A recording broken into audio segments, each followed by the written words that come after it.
traducido y predicado para todos aquellos que hablan en español, desatando la verdad del Evangelio de Jesucristo a un mundo perdido para la gloria de Dios. Bueno, buenas noches a todos. Muchas gracias al pastor Darren por permitirme la oportunidad de estar aquí esta noche. Estoy súper gozoso y agradecido por tener este tiempo para abrir la palabra de Dios con ustedes. Y qué testimonio ha sido esta noche. Algo que recibo del testimonio es que el cáncer es una bendición. Qué maravilloso Dios servimos. Así que me gustaría invitarlos hoy y llamar su atención a 2 Samuel, capítulo 11. 2 Samuel, capítulo 11.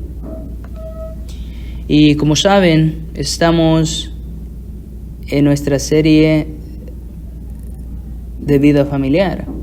Así que hemos estado de vez en cuando en las noches hablando sobre cuál es el propósito de nuestras familias, cómo interactuar entre nosotros, cómo hablar en sabiduría unos para los otros. La última vez, nuestro querido hermano Braden compartió con nosotros palabras de sabiduría sobre cómo hablar a nuestros adolescentes. Y esta noche quiero llamar la atención sobre un tema importante sobre la familia. Y podemos titular esta enseñanza: una familia que camina ante Dios. Una familia que camina delante de Dios. Y como sabemos, la familia y la vida familiar está bajo ataque. Vivimos en una cultura que podemos llamar una cultura después de la verdad o post-verdad. Hay muchos ataques contra la familia, especialmente la familia cristiana. Y eso nos hace muy agradecidos de que podemos reunirnos en el nombre del Señor y estar bajo su palabra todos los domingos. Y personalmente estoy extremadamente agradecido que el Señor trajo a mi familia y a mí a Cornerstone. Simplemente estamos recibiendo tanta comida que trabaja en una forma preventiva y una forma curativa.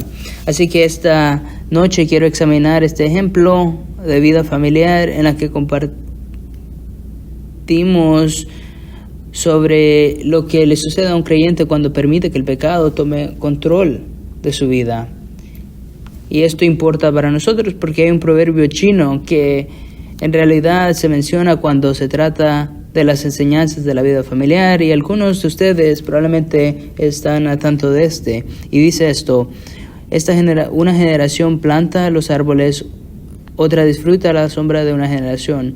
Una generación prepara el terreno y hace el trabajo duro y permite el proceso que suceda para la próxima generación y que reciba el beneficio de la obra difícil de otra generación.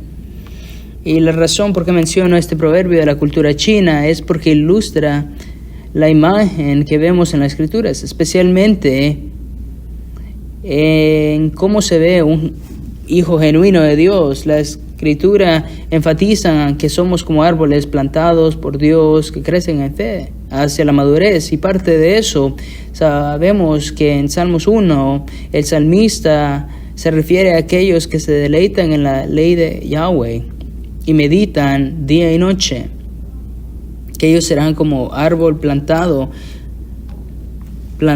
junto a corrientes de agua. Qué preciosa promesa para nosotros. Así que si pensamos con imaginación santificada en una iglesia como un grupo de personas que adoran al Señor y son plantados junto a aguas vivas por Cristo, y somos un hermoso bosque que está arraigado en Cristo y está llevando sombra a la próxima generación. Y como nosotros sabemos, los árboles de forma natural, especialmente en California, tenemos estos árboles secoya, son majestuosos y grandes, y siempre están tratando de luchar por la luz, buscando estar cerca del sol. De la misma manera, el cristiano está creciendo hacia la piedad. Eso es semejante a la realidad de ser y están ante Dios, ante el rostro del Señor. Al final de el Salmos 1 dice: porque el Señor conoce el camino de los justos, mas el camino de los impíos perecerá. Qué tremenda realidad es que el Señor conoce a aquellos que son suyos, y Él los sabe, y sabe todo aspecto de su vida, conoce sus familias. Así que teniendo eso en mente, el Señor nos ha plantado en una iglesia local y nos ha concedido la comprensión de su palabra. Y como vemos a través de todas las Escrituras, el ser plantado en Cristo producirá fruto. Interesante. Un punto interesante es lo que nos dice Proverbios 13:22. Dice: un buen hombre deja herencia a sus hijos. Solo el Señor puede santificar nuestros caminos. Qué preciosa verdad, que la siguiente generación va a recibir la bendición que el Señor ha obrado a través de nosotros. Por el otro lado, el hombre malvado también tiene un impacto generacional. Eso es porque los pecados de los padres son visitados en la tercera y cuarta generación. Así que hemos sido expuestos a la palabra de Dios y a la instrucción a crecer como un árbol sano que lleva sombra a la próxima generación. Pero ¿qué sucede cuando cae un árbol? ¿Qué pasó o qué pasa cuando un creyente cae? Y ese es el ejemplo que quiero que llamemos atención esta noche, porque conocemos que cuando cae un árbol nunca caerá lejos de sus raíces. Por lo general hay un proceso significativo que tarda mucho tiempo en debilitar y drenar la vida del árbol. Tal vez el árbol tiene una infección, una caria, una herida profunda. Las raíces suelen ser débiles y se descomponen.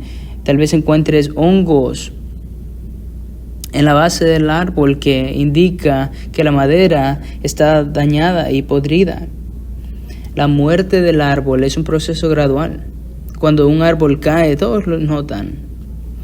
Del mismo modo, cuando cae un creyente, nunca está lejos de sus raíces. Los efectos de la escena del pecado habitual se harán evidentes. En Números 32, versículo 23 dice: pero si no lo haréis, has pecado contra Yahweh, y te aseguraré que tus pecados te descubrirán. Y solo para hacer más énfasis, las Escrituras dicen que tus pecados serán descubridos. Y esta es una sobreadvertencia esta noche.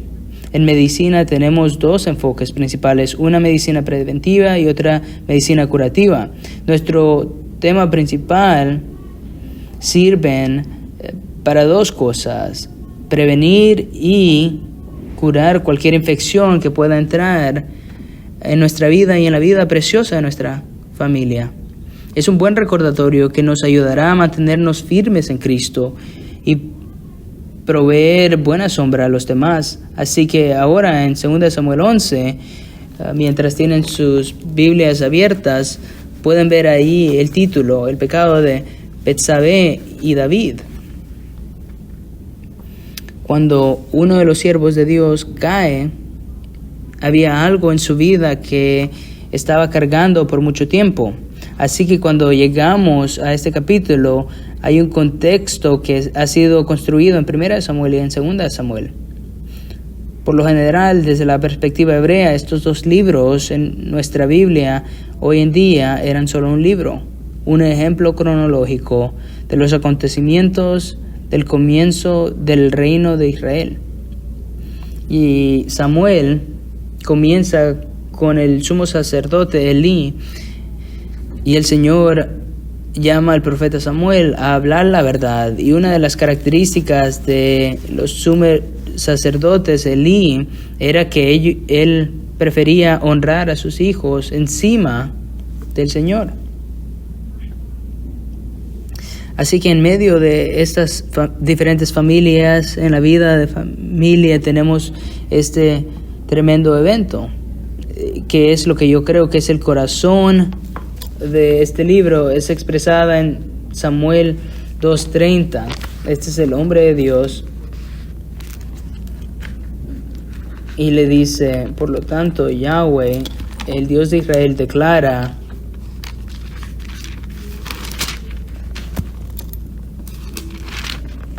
por tanto, el Señor dice de Israel, ciertamente yo había dicho que tu casa y la casa de tu padre andarían delante de mí para siempre. Y en este caso, el Señor viene ante el sumo sacerdote y dice: pero ahora el Señor declara, lejos esté esto de mí.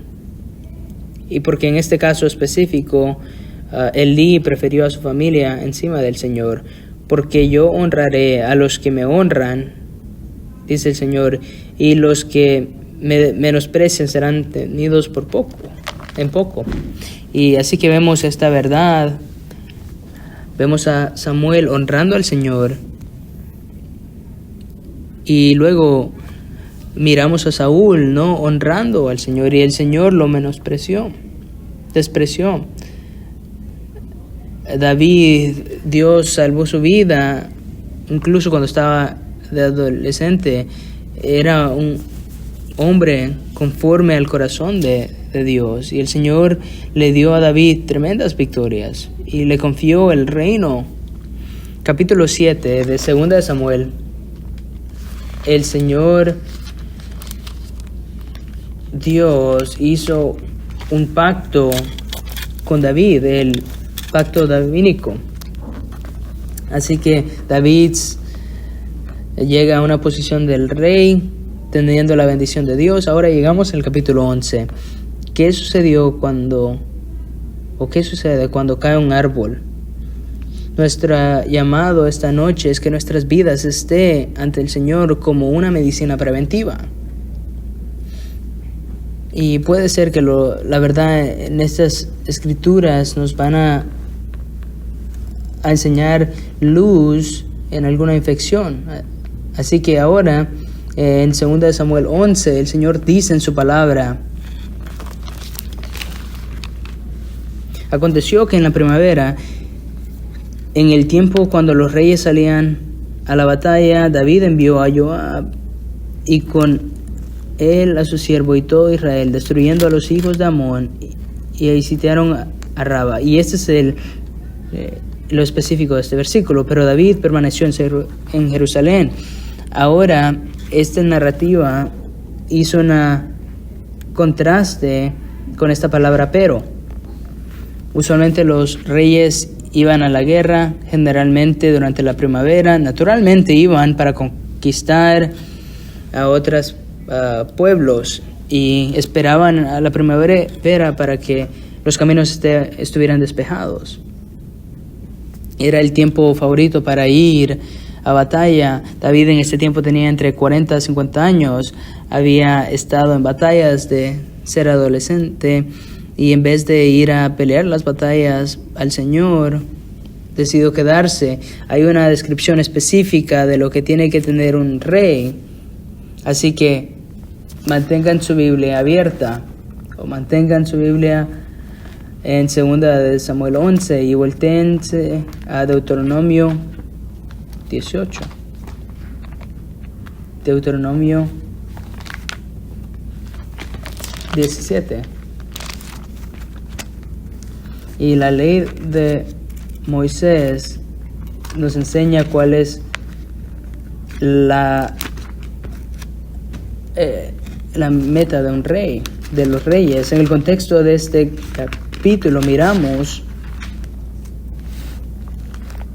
la justicia del pueblo de Dios ejercida a los reyes. Ahora tenemos esta preciosa sección que precede un paradigma para el liderazgo, un paradigma para los ancianos, un paradigma para el liderazgo en casa. Así que el versículo 14 de Deuteronomio 17 dice: cuando entres en la tierra que el Señor tu Dios te da y la poseas y habites en ella, y digas, pondré un rey sobre mí como todas las naciones que me rodean. El Señor está anticipando el deseo del corazón que vemos en el libro de Samuel. Versículo 15 dice, ciertamente pondrá sobre ti al rey que el Señor tu Dios escoja. Esto es mencionado durante la historia redentora. Aquellos que tienen liderazgo espiritual son llamados por Dios. Dice, a uno de entre tus hermanos pondrás por rey sobre ti. No pondrás sobre ti a un extranjero que no sea tu hermano. Tiene que ser una recomisión congregacional. Y dice, versículo 16, además el rey no tendrá muchos caballos, ni hará que el pueblo vuelva a Egipto para tener muchos caballos. Para multiplicar caballos, pues el Señor te ha dicho, jamás volverás por ese camino, expresando que aquellos que lideran el pueblo de Dios tienen que confiar plenamente en la providencia soberana. Versículo 17, tampoco tendrá muchas mujeres, no sea, y inmediatamente menciona su corazón. El hombre que es llamado a liderar el pueblo de Dios tiene que ser fiel, o su corazón se desvíe. Tampoco tendrá grandes cantidades de plata u oro, o desear algo que es más allá de lo que Dios ha proveído. Versículo 18, y sucederá que cuando Él se siente sobre el trono de su reino, así que en el momento que Él está en el palacio, el rey, y está ejerciendo autoridad bajo la provisión de Dios sobre el pueblo del Señor, eso es lo que tiene que ser el rey. Escribirá para sí una copia de esta ley. Eso es interesante. Eso significa que David tiene que escribir escritura. En esos días era un proceso difícil. Eso refleja a nosotros la necesidad de la disciplina de estar cerca del texto, intencional en cómo venimos a la escritura y cómo la aprendemos. Y esto es algo que se ha perdido en nuestra cultura, el escribir la escritura palabra por palabra. Ahora, escribirá para sí una copia de esta ley en un libro en presencia de los sacerdotes levitos.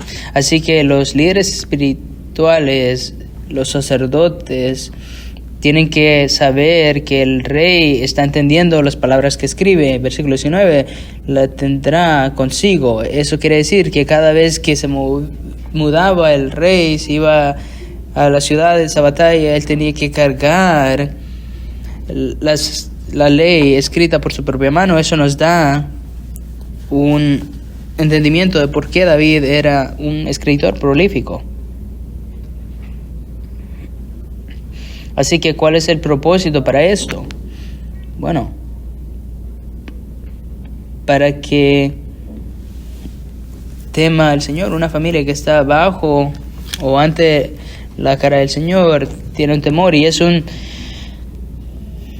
una preciosa verdad para nosotros. Esto viene por meditación en fidelidad y por las preciosas palabras del Señor. Dice, para que tema al Señor y observando la tendrá consigo, para que aprenda a temer al Señor su Dios, observando cuidadosamente todas las palabras de esta ley. En este caso, la familia royal tiene que memorizarse la palabra de Dios. Versículo 20, para que no se eleve su corazón sobre sus hermanos, para erradicar el orgullo, y no se desvíe del mandamiento ni a la derecha ni a la izquierda, a fin de que prolongue sus días en su reino. En otras palabras, que su influencia piadosa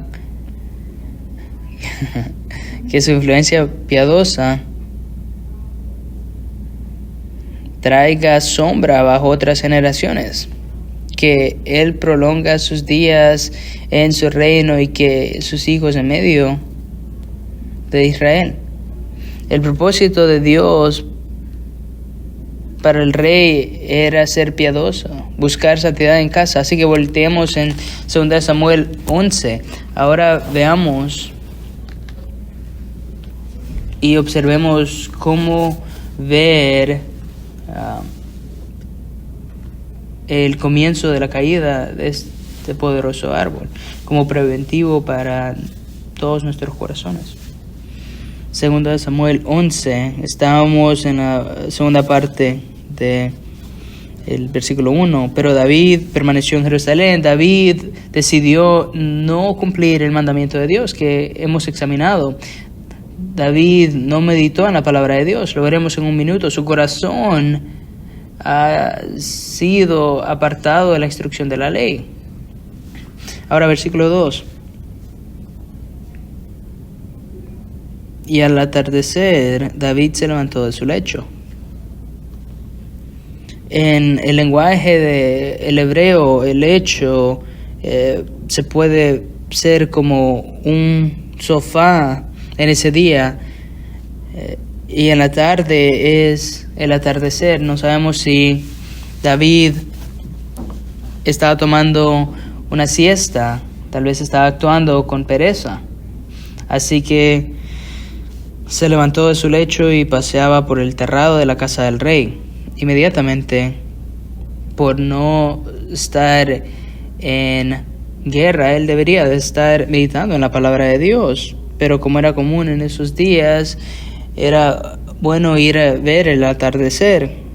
Usualmente el palacio del rey estaba en lo alto para que él pueda ver el resto de la ciudad como la topografía actual en Jerusalén. Y ahora en el palacio él tendría una prístina vista de toda la ciudad de la gloria de Dios.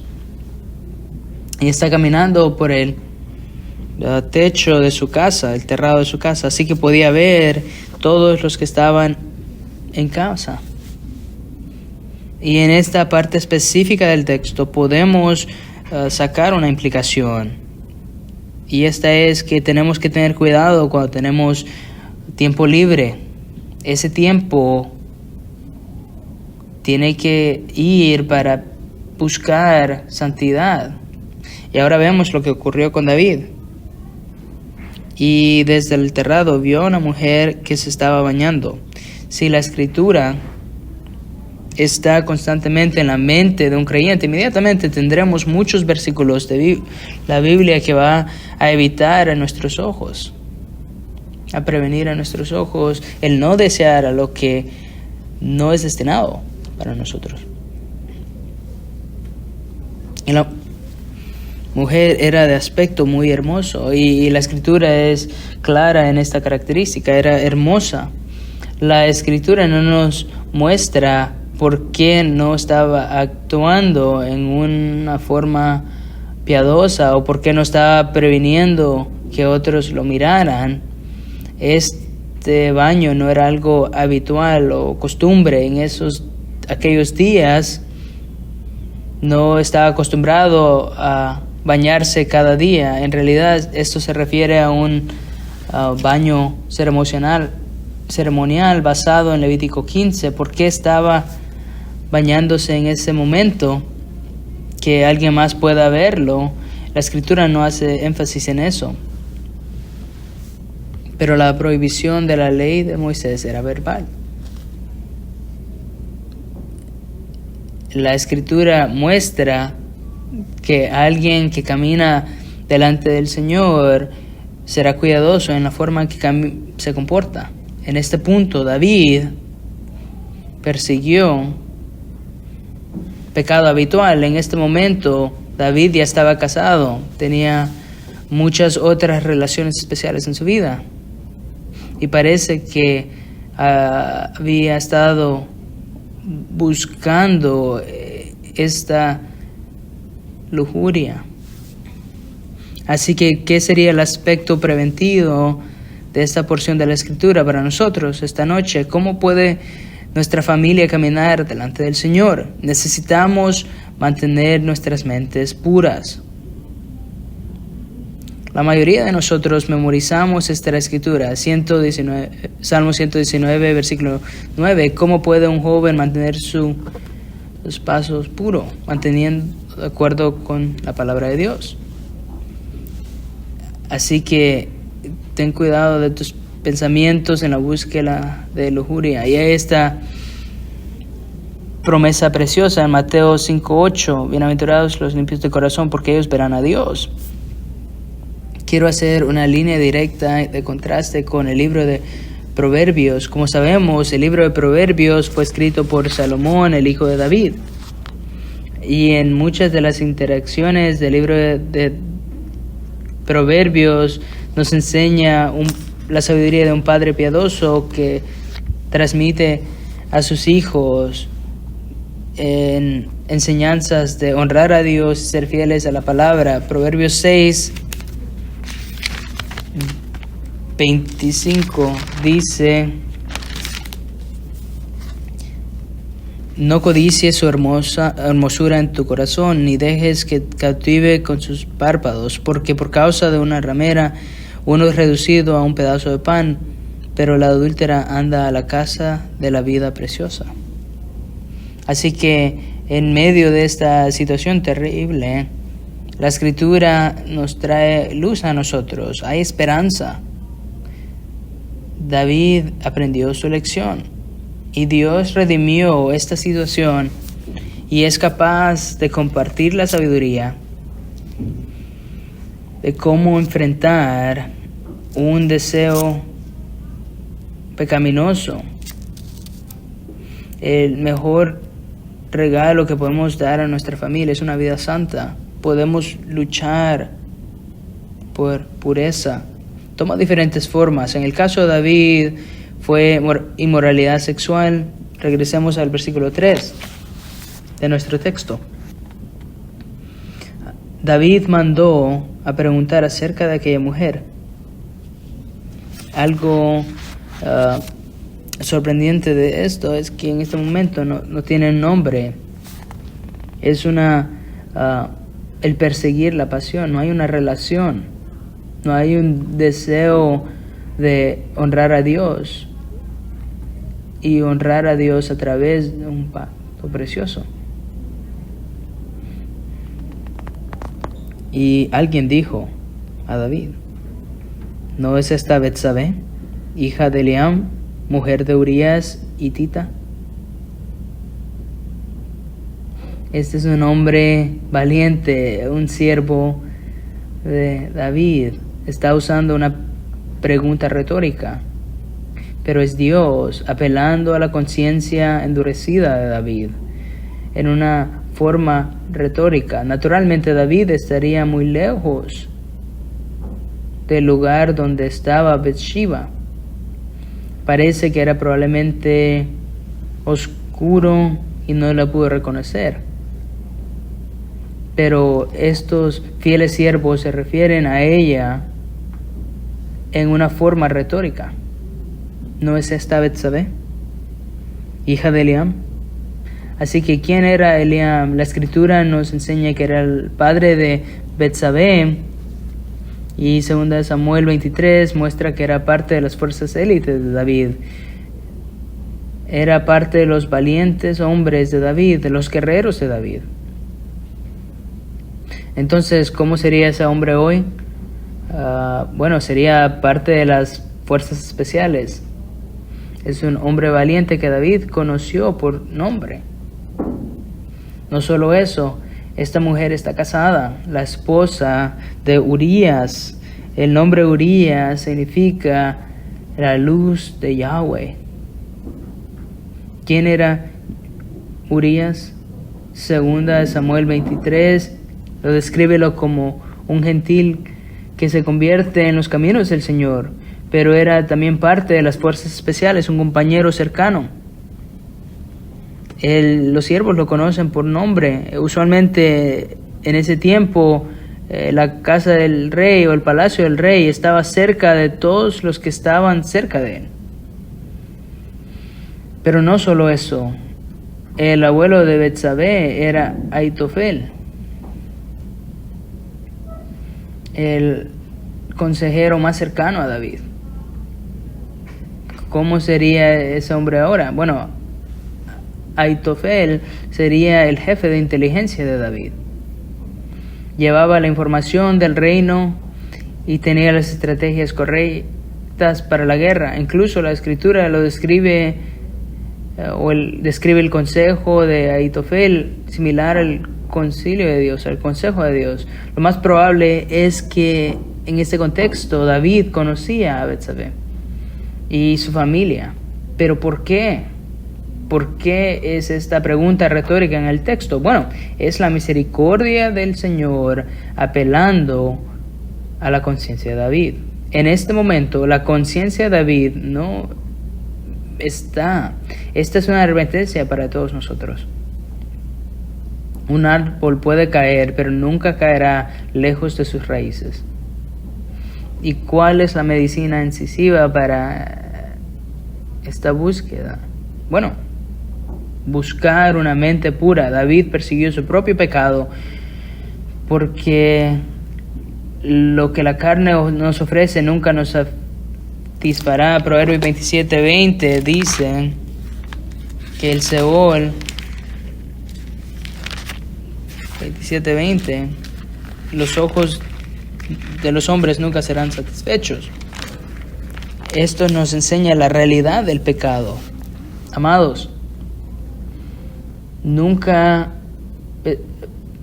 podremos verdaderamente arrepentirnos si no vemos nuestro pecado de la forma que Dios lo ve.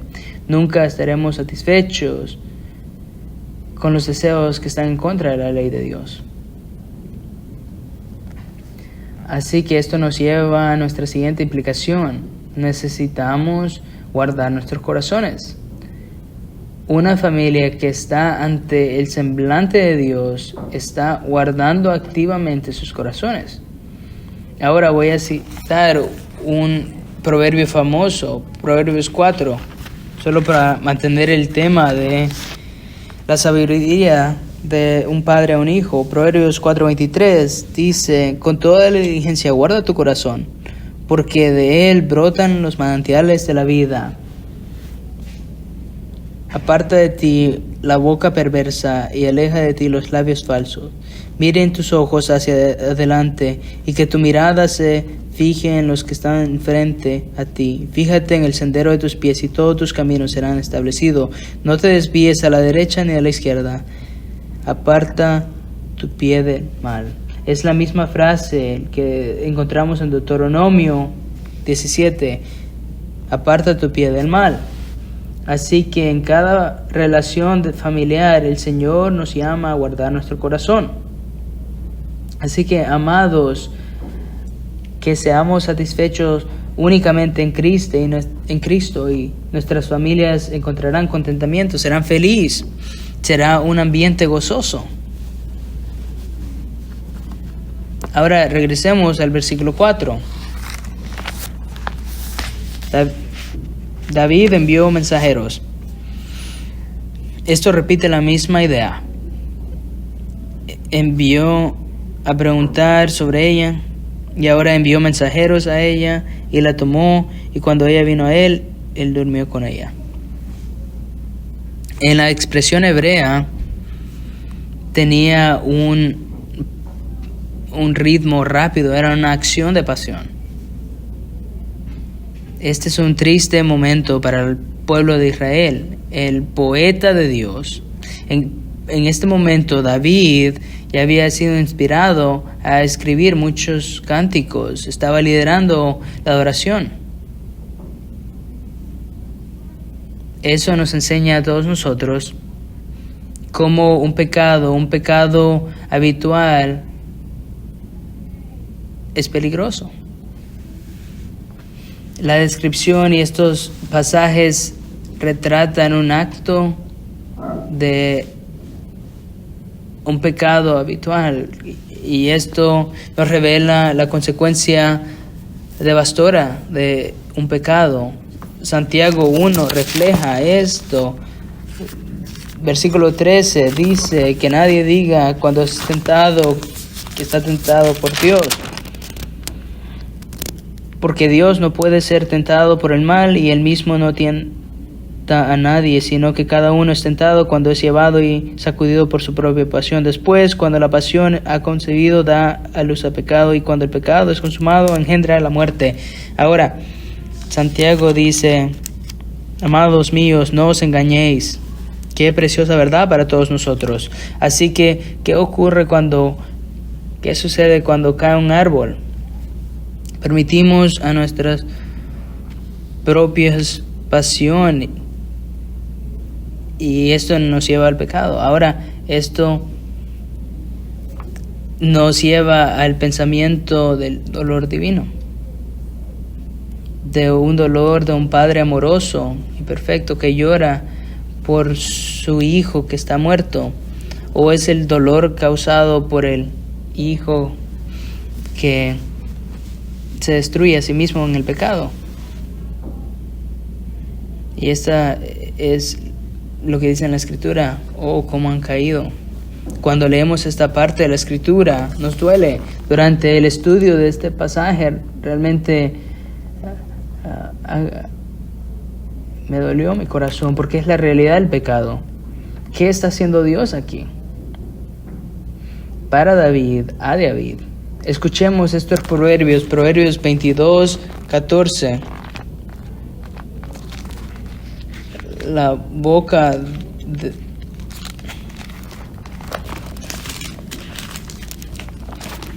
dice: la fosa profunda es la boca de las mujeres. El que es maldito del Señor caerá en ella. David cayó porque Dios lo abandonó para perseguir sus deseos. Dios le dijo a David: ya, el secreto de tu deseo pecaminoso te ha descubierto.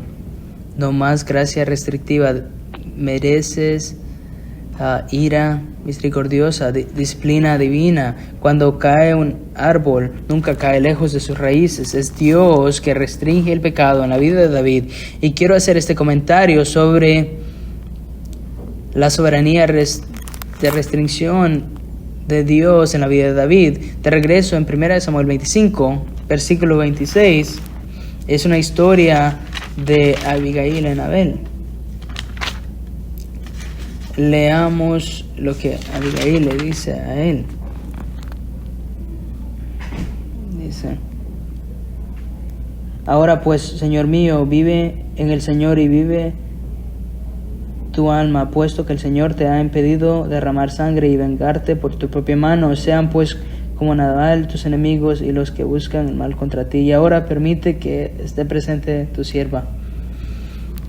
Aquí el Señor restringió este deseo pecaminoso. Bueno, si podemos ver la cara del Señor o buscar la cara del Señor y pedirle: Señor, está abajo de mí tu ira misericordiosa. Bueno, la misericordia no es el no recibir el pago total que merecemos. La ira misericordiosa es la disciplina divina del Señor. En el caso de David, el Señor lo abandonó para perseguir sus deseos. Proverbios 3, Salomón dice: mi hijo, versículo 11, dice: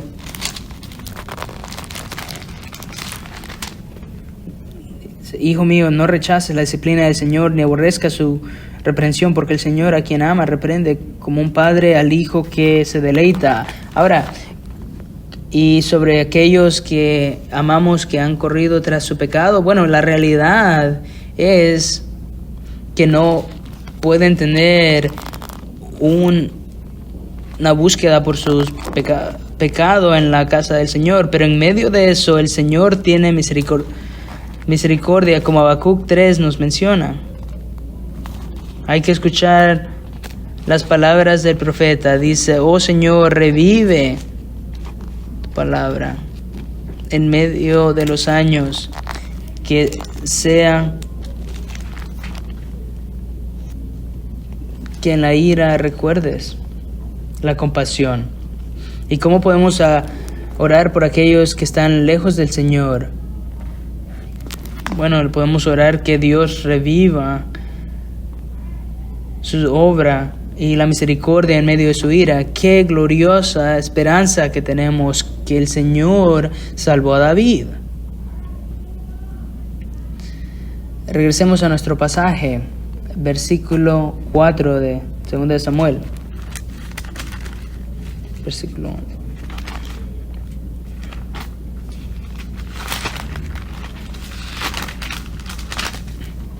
David envió mensajeros y la tomó cuando él vino y se durmió con ella. Después de ella se purificó de su inmundicia, regresó a su casa y la mujer concibió y envió aviso a David diciendo: estoy encinta. Y en la misericordia de Dios este pecado trajo una vida preciosa, una consecuencia innegable. Así que podemos esforzarnos y orar que Dios reviva su obra en nuestras familias, que sea misericordioso y nos otorga la sabiduría para amar a las personas que han caído, que el Señor es fiel, como sabemos en el resto de la historia. Ahora David trata de cubrir su pecado llamando a Urías de la batalla y atrayéndolo 2 veces para que pasara una noche con su esposa para ocultar su pecado. Dios frustra sus planes malvados, los planes de David. Así que David escribió una carta y la dio a Urías. Y la carta dice a Joab que el general coloque a Urías en las líneas fronteras para que sea ejecutado. Urías muere y Betsabé se da cuenta que de su esposo. Después de ese tiempo, David se casa con ella en intento para ocultar su pecado. Ahora pongan sus ojos en el versículo 27 de 2 de Samuel 11. Este es el punto del pasaje. Este es el punto del capítulo. Cuando pasó el luto, David mandó traerla a su casa, a Betsabé. A ella fue su mujer. Y le dio a luz un hijo. David, en un intento de ocultar su pecado, está tratando de traer la apariencia de piedad. El rey está tomando la viuda de un hombre valiente. Y ahora viene la línea más importante de este evento. Pero, un contraste fuerte. El tema, pero lo que David había hecho fue malo a los ojos del Señor. Y este es el mensaje, el núcleo de nuestra enseñanza. Una familia que vive ante los ojos de Dios. En este punto, David había sido el actor líder, enviando mensajeros a cumplir sus deseos. Y ahora vemos cómo se incluye Dios. Dios había hecho acciones abominables, como Proverbios 6 lo describe.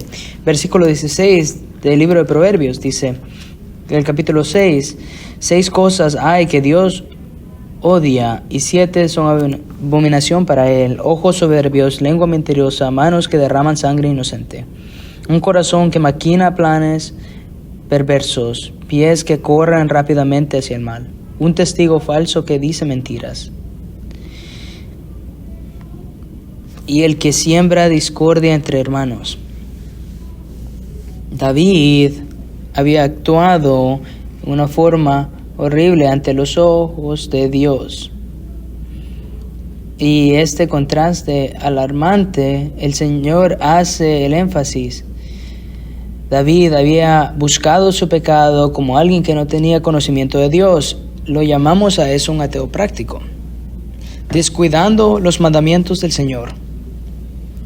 Y quiero llamar nuestra atención sobre este texto ante los ojos de Dios. Cuando llevamos esta idea en la Escritura, esta tiene una fuerza judicial. Salmos 19:14 dice: sean agradables a ti los ojos de mi boca, mi meditación, mi roca y mi redentor. Salmos 16:15, precioso es ante ti, Yahweh. Así que, ¿cuál es esta idea? Es una expresión del temor del Señor, viviendo la vida que el Señor nos ha llamado a hacer sobre su rostro, bajo o ante su rostro. Es interesante porque en Génesis 17:1 dice que aconteció que cuando Abraham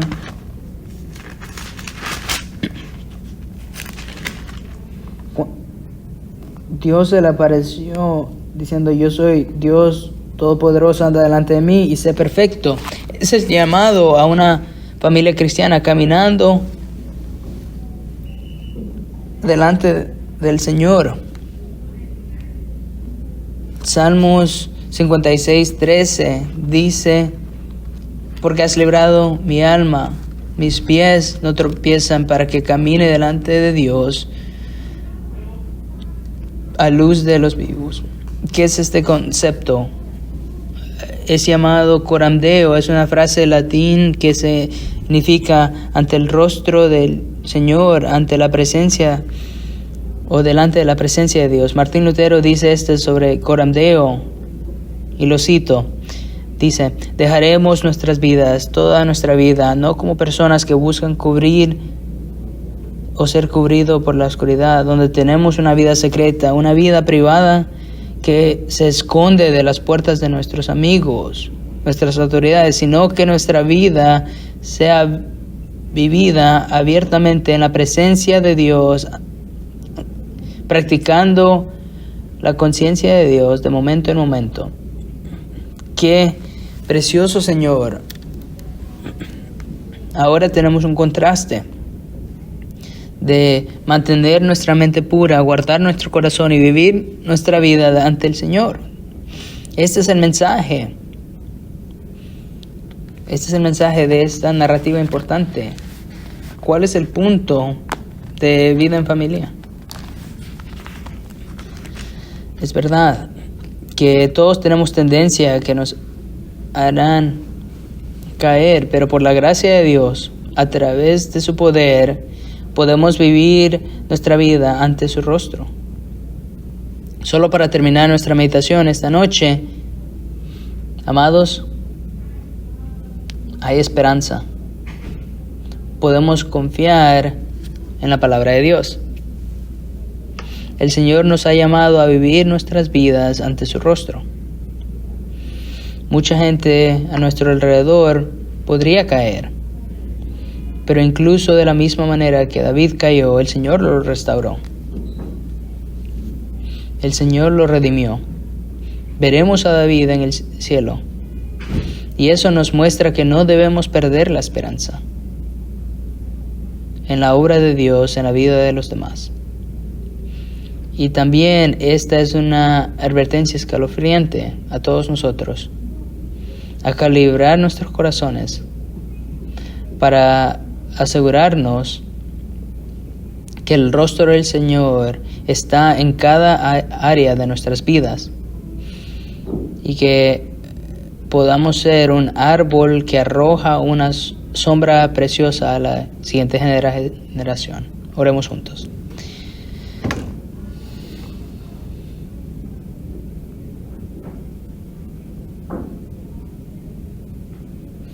Amado Señor, gracias por tu preciosa palabra. Gracias, Señor, porque tus misericordias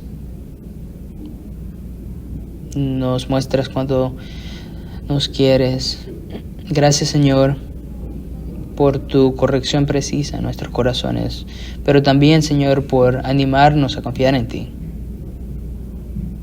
Por favor, Señor, ayúdanos a permanecer puros, por tu gloria, por tu honra, para atesorar tus palabras y obedecerlas. Por favor, Señor, ayúdanos a guardar nuestros corazones y vivir nuestras vidas ante ti. Te pedimos, Señor, por aquellos que no te conocen, sabemos que los puedes salvar. Por favor, Señor, en medio de tu mano y tu disciplina, recuerda, Señor, tu misericordia. Oramos por todo esto en tu precioso nombre. Amén. Para más información sobre esta enseñanza y otros recursos, puede dirigirse a nuestro sitio web cbckaty.org o acercarse a la mesa de recursos en español al final de nuestro servicio.